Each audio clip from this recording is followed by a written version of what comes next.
وانت طالع مسجد السلطان حسن ركز علشان هتلاقي معلومة هندسية مهمة جدا. اول مينياتير اركتكتشر موديل في العمارة الإسلامية كلها.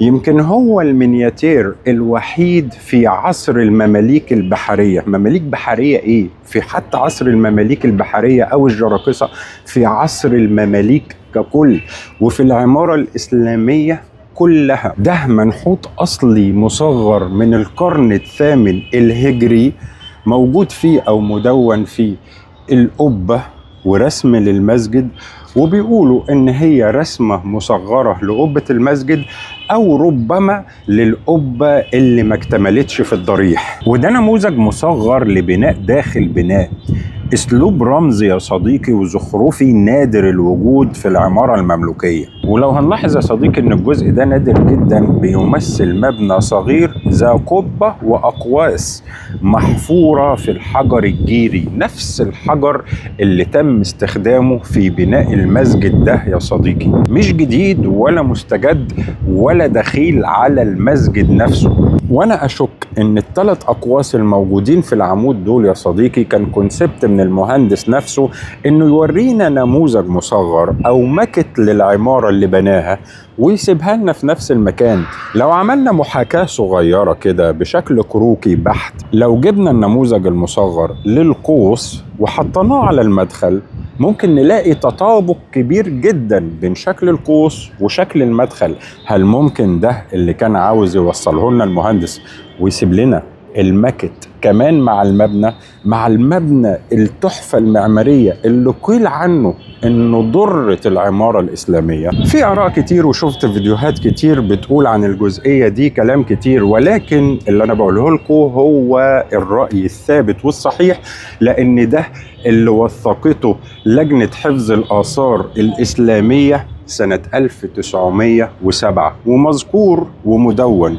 ولو هنلاحظ هنا، شوفوا الجزء ده، شوفوا كويس، تعالوا بقى شوفوا هنا، هو نفس المدخل يا جماعة، هو نفس المدخل الكبير ده ماكت مصغر. خلينا نشوفها أبعد علشان نشوفها ونحسها بطريقة أبعد. ده تصغير لمدخل المسجد نفسه، مش زي ما قيل. والله أعلى وأعلم بالحقائق طبعا، ولكن زي ما قلت لكم الموضوع ده مسجلاه لجنة حفظ الآثار الإسلامية سنة 1907. شوف المدخل. خلينا نحط الجزء الموجود المصغر من الماكت ونتخيل مدخل المسجد نفسه يا شباب. هو كأن المهندس كان عاوز يقول لنا انه عمل المدخل بطريقة مصغرة وسابها لنا هنا، وكتر خير المهندس انه ساب لنا الماكت المصغر الموجود للمكان، بخلاف مصدر لجنة حفظ الآثار المصرية. ليه بنقول عليه الماكت؟ لأن العمارة الإسلامية بتعتمد على السيمترية. يعني إيه السيمترية؟ يعني لو لقينا جزء هنا يبقى لازم بالتبعية نلاقيه الناحية التانية متطابق بالظبط، ولكن الناحية التانية هنلاقي إيه؟ هنلاقي الجزء ده ملوش أي علاقة تماما بالماكت اللي هناك.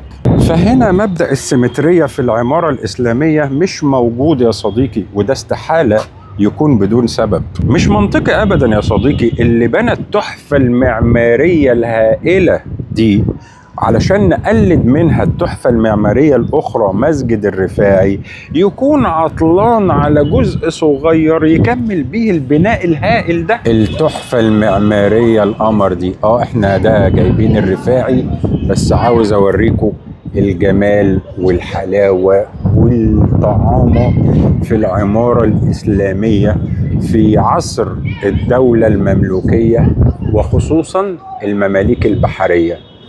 مسجد السلطان حسن، مسجد الرفاعي، مسجد المحمودية. أما عن سر الرخامة اللي كنا بنقول عليها مراية عشان المصلي وهو داخل يزين نفسه، فده مش حقيقي، وهكشفها لكم في فيديو جاي. أشوفكم دايما على خير.